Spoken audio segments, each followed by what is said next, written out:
Hello student. Hello student, मैं अभिजीत कुमार आप लोगों को अपना यूट्यूब चैनल बिहार बोर्ड वाला भाई अभिजीत सर पर आप लोगों को स्वागत करता हूँ।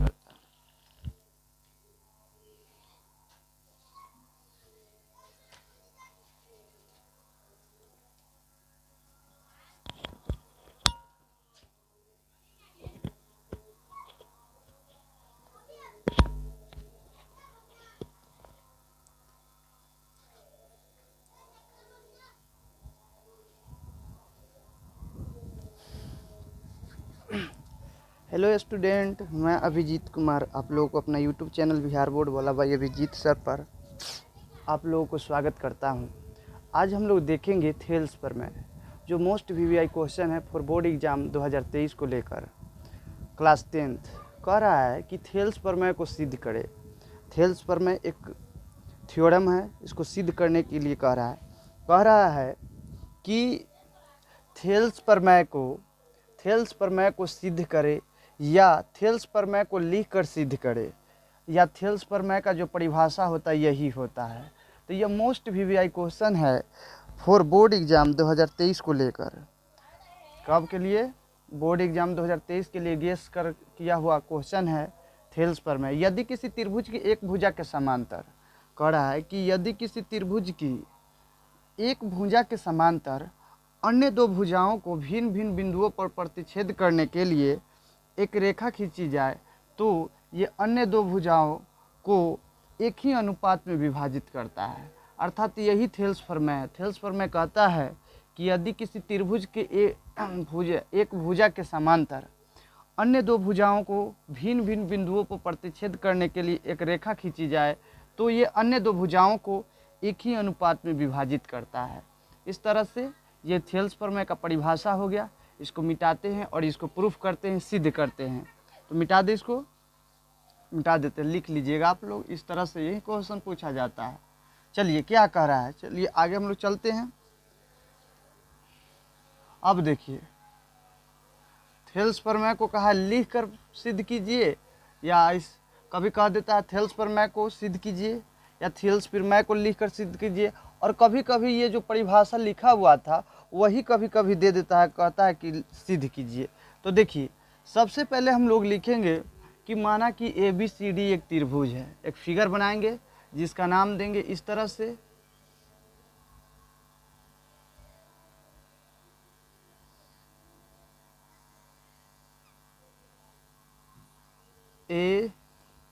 ABC। अब देखो क्वेश्चन कहता है यदि किसी त्रिभुज के एक भुजा के समांतर, तो यही एगो भुजा है, एक भुजा के समांतर एक अन्य रेखा दूसरी भुजाओं को दो भिन्न भिन्न बिंदुओं पर प्रतिच्छेद करने के लिए एक रेखा खींचा जाए तो वह क्या होता है, उसका जो अनुपात होता है एक ही अनुपात में होता है, उसे थेल्स प्रमेय कहते हैं। तो यही हो गया ABCD और E इस तरह से बांट दिए। तो देखिए सबसे पहले सोचिए थेल्स प्रमेय कहता है कि यदि किसी त्रिभुज के एक भुजा के समांतर, तो ये भुजा यही है, एक भुजा के समांतर अर्थात BC जो समांतर है DE के समांतर है। BC किसके समांतर है? DE के समांतर है। तो कहता है कि यदि किसी त्रिभुज की एक भुजा के समांतर अन्य दो भुजाओं, तो ये एगो अन्य दो भुजा हो गया, एगो इधर हो गया एगो इधर हो गया, अन्य दो भुजाओं को भिन्न भिन्न बिंदुओं पर काटने के लिए, माने अलग अलग बिंदु पर दौड़ के यहाँ हाथ दौड़ के यहाँ हाथ दौड़ के यहाँ, तो एक हम बिंदु लेकर चल रहे हैं। भिन्न भिन्न बिंदुओं पर काटने के लिए एक रेखा खींचा जाए, भिन्न भिन्न बिंदुओं पर प्रतिच्छेद करने के लिए या काटने के लिए एक रेखा खींचा जाए। क्या किया जाए?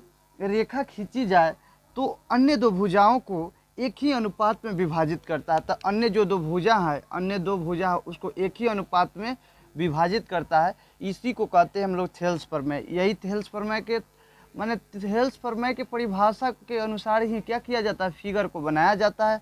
तो लिखेंगे माना कि ABC एक त्रिभुज है। क्या है? त्रिभुज है। माना कि ABCD एक त्रिभुज है जिसके एक भुजा BC के समांतर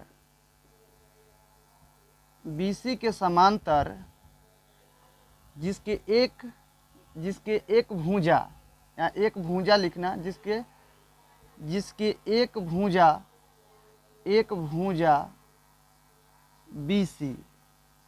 BC के समांतर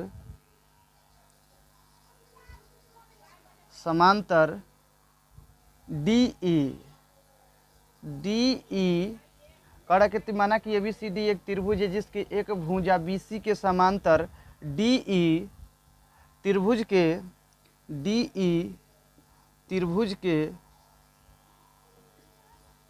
के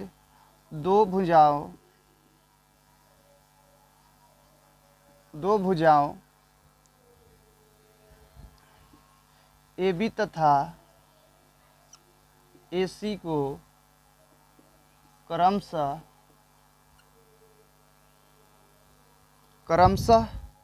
D तथा E बिंदु पर प्रतिच्छेद करती है। क्या करती है? प्रतिच्छेद करती है। इतना लिख देंगे। उसके बाद लिखेंगे रचना। क्या लिखेंगे? रचना। अब रचना में क्या होगा ये देखिए। रचना में क्या करेंगे, D से DM खींच देना है, E से EN,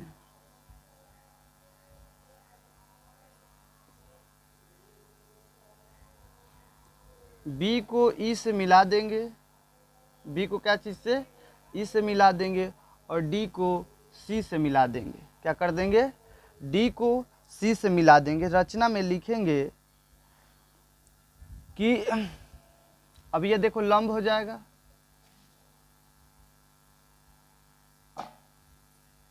और एक ही भी लंब हो जाएगा। लिखेंगे रचना में D को E से, D को C से तथा B को E से मिलाने पर, और E को N से, और लिखेंगे ऐसे D को C से तथा D को C से तथा B को E से तथा B को E से मिलाने पर क्या करने पर? मिलाने पर, और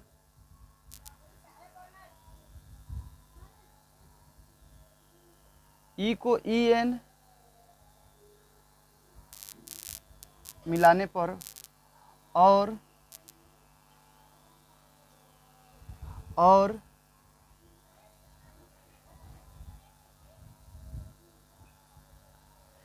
EN को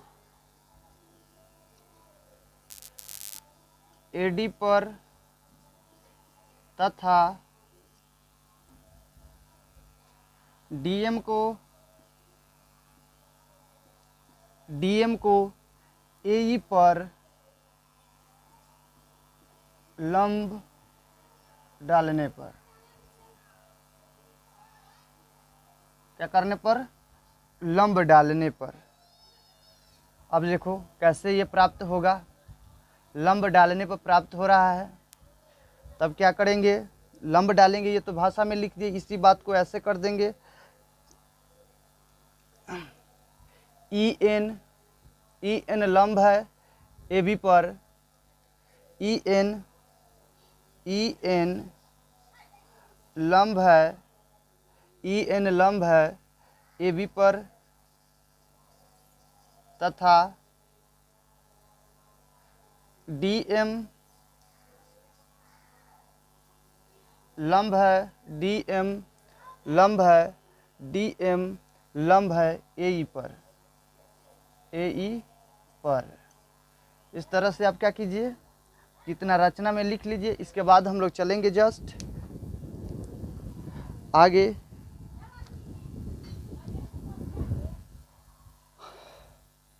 इतना हो गया। तो अब लिखेंगे त्रिभुज ए डी ई का क्षेत्रफल। और देखो एक जानने के लिए थोड़ा यहाँ पे लिख लीजिएगा, त्रिभुज के क्षेत्रफल बराबर होता है, एक बेसिक बात है, त्रिभुज क्या होता है, त्रिभुज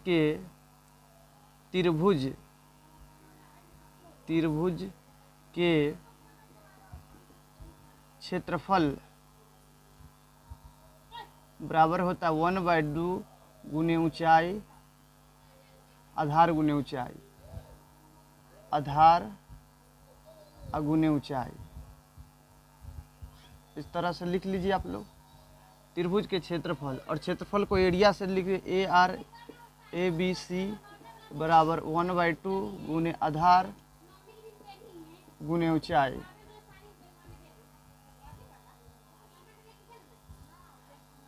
इस तरह से एक क्या कीजिए, लिखिए तो जल्दी, इसको मिटाते हैं।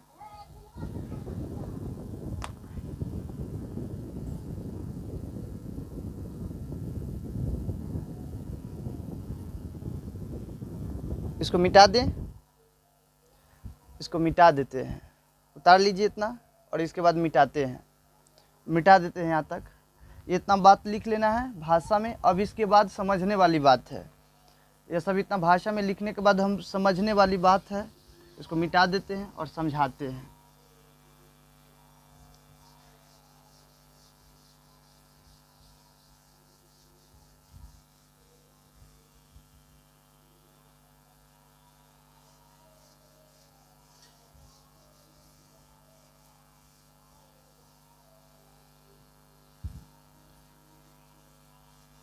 चलिए अब हम लोग लिखेंगे, यहाँ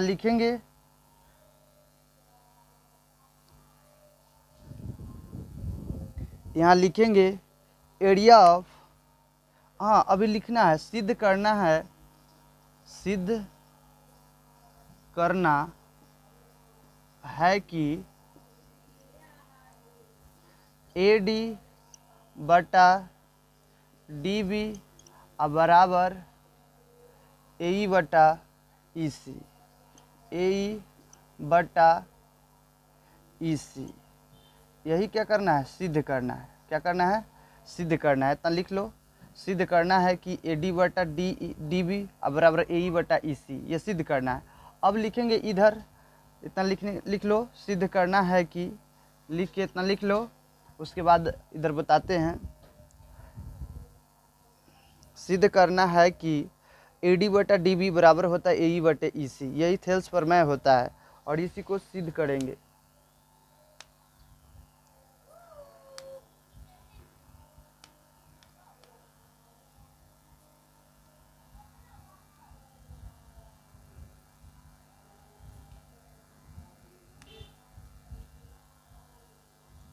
मिटा दे, इसको मिटा देते हैं। और इसमें भी एक बात याद रखना कि जो BC है, BC समांतर है DE के, क्या है, DE।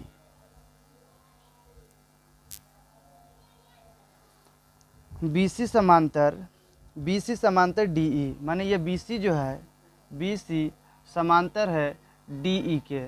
BC समांतर क्या है, DE। BC समांतर किसके है, DE के समांतर है, तो इसको मिटा देते हैं, यही बात है। जब तक समांतर नहीं होगा तब तक ये होगा ही नहीं। तो इसके बाद हम लोग लिखते हैं, इसके बाद लिखेंगे एरिया ऑफ ADE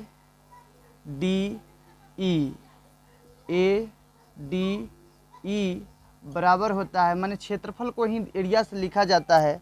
त्रिभुज ADE का क्षेत्रफल को ही एरिया ऑफ ADE लिखते हैं 1/2 गुने आधार। क्या होगा, आधार जो होगा, आधार ये वाला हो जाएगा, आधार क्या होगा, ये वाला, आधार ये वाला होगा। तो आधार क्या होगा, DA गुने ऊंचाई, और इधर से लेंगे तो ऊंचाई हो जाएगा EN, क्या होगा, EN। और एक ठो और लिखेंगे एरिया ऑफ BDE, ऐसे BDE का एरिया ऑफ BDE बराबर होता है 1/2 गुने गुने होता है डी बी, क्या होगा डी और बी और गुने हो जाएगा ई एन, क्या होगा ई एन। इसे समीकरण 1 मान लीजिए, इसे समीकरण बी 2 मान लीजिए, क्या मान लीजिए 2। समीकरण लिखेंगे समीकरण 1 तथा समीकरण 2 से। अब देखो अब क्या करेंगे, a area of A D E by area of B D E is equal to हो जाएगा 1/2 गुने डी ए गुने ई एन अब बटा 1/2 गुने डी बी गुने ई एन। अब देखो ये ई एन से ये इन खत्म हो जाएगा, 1/2 से 1/2 खत्म हो जाएगा, तो बचेगा इसके समीकरण यहाँ पे लिख देंगे, एरिया ए डी ई बटा area B D E is equal to लिखेंगे डी ए बटा डी बी, समीकरण ए मान लेंगे, क्या मान लेंगे समीकरण ए। पुनः इस तरह से उतार लीजिए पहले, उसके बाद फिर लिखेंगे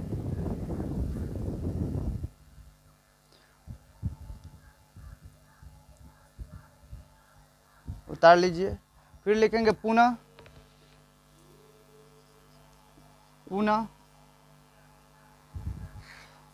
एरिया ऑफ ए डी ई बराबर 1/2 गुने, अब इधर से लेंगे, क्या करेंगे इधर से लिए हम लोग, तो इधर से पहले इधर वाला लिए तो अब इधर वाला लेंगे, तो ये हो जाएगा ए ई, क्या होगा ए ई गुने, अभी माने कि पहले इधर से लिए तो अब इधर से लेंगे और ये वाला लंब इधर से ले लेंगे और गुने डी एम। समीकरण इसे 3 मान लेना, कितना मान लेना 3। फिर एरिया ऑफ, अब मानना है, अब ये वाला देखो, अब ये वाला मानना है, यहाँ से यहाँ और यहाँ से यहाँ, डी ई सी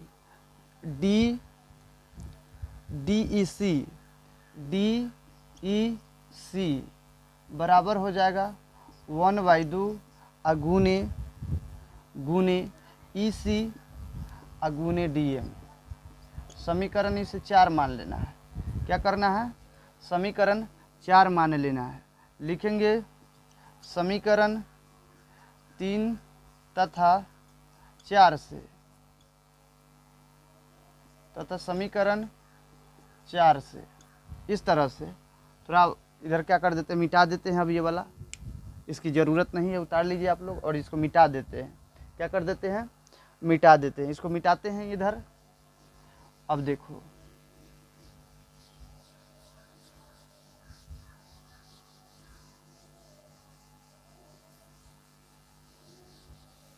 देखिए अब इधर मिटाते हैं, समीकरण 3 और 4 क्या है, तो 1/2 गुने ए ई है गुने डी एम है बटा 1/2 गुने ई सी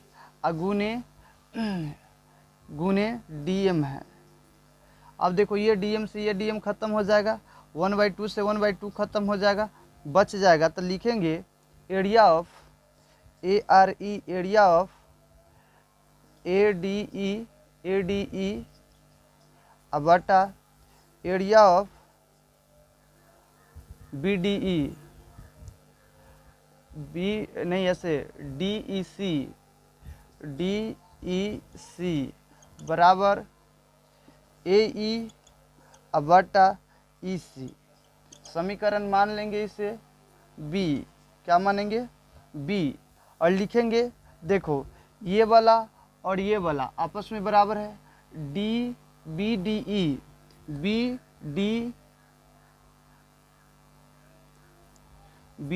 ई BDE सही है, DEC भी मान लेते हैं। अब देखो तो BDE और फिर क्या होगा कि DE और C एक ही जगह पे है, क्या है, एक ही आधार पर है।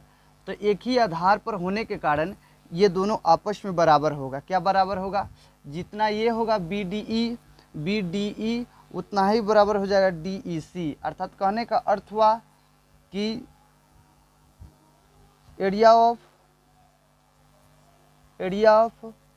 BDE बराबर होगा एरिया ऑफ DEC। ये आपस में बराबर होगा, ये थ्योरम होता है। तो इसके जगह पे अब हम लोग समीकरण इसको मिटा देते हैं, थोड़ा मिटा देते हैं, इधर मिटा देते हैं, ये सब मिटा देते हैं। लिख लिया होगा आप लोग। देखो अब आपस में ये दोनों बराबर हो गया। क्या हो गया, बराबर। तो लिखेंगे समीकरण ए तथा समीकरण बी से। अब देखो यहाँ लिखेंगे एरिया ऑफ ADE बटा एरिया ऑफ BDE बराबर एरिया ऑफ ADE बटा एरिया ऑफ, अब देखो DEC के बदले में BEC होगा, BDE होगा, क्योंकि दोनों जो है एक ही आधार पर, ये और ये, देखो ये और ये और ये, देखो ये और ये एक ही आधार पर है, इसीलिए बराबर हो जाएगा। इसी आधार पर है इसीलिए बराबर हो जाएगा। अर्थात लिखेंगे AD बटा DB बराबर लिखेंगे AE बटा EC। और यही प्रूव्ड हो गया। क्या हुआ, प्रूव्ड, PROVED। अर्थात थेल्स प्रमेय क्या हो गया, सिद्ध हो गया। यही थेल्स प्रमेय था, सिद्ध हो गया आपस में। क्या कीजिए कि आप लोग उतार लीजिए, और उतारने के बाद आप लोग ढंग से बना लीजिए। पहले क्वेश्चन आता है, कहेगा क्वेश्चन कि थेल्स प्रमेय को सिद्ध करे, या थेल्स प्रमेय क्या है उसे लिखकर सिद्ध कीजिए, या कभी कभी थेल्स प्रमेय दे ही देता है। तो इस तरह से आप लोगों को ये क्वेश्चन को हम क्या कर दिए, सॉल्व कर दिए। और इस क्वेश्चन को देखने के लिए सभी स्टूडेंट को तहे दिल से धन्यवाद है। क्या कीजिए कि आप लोग को अगर ये वीडियो अच्छा लगे तो क्या कीजिए, लाइक शेयर और सब्सक्राइब ज़रूर करें, और अपने दोस्तों में शेयर कीजिए।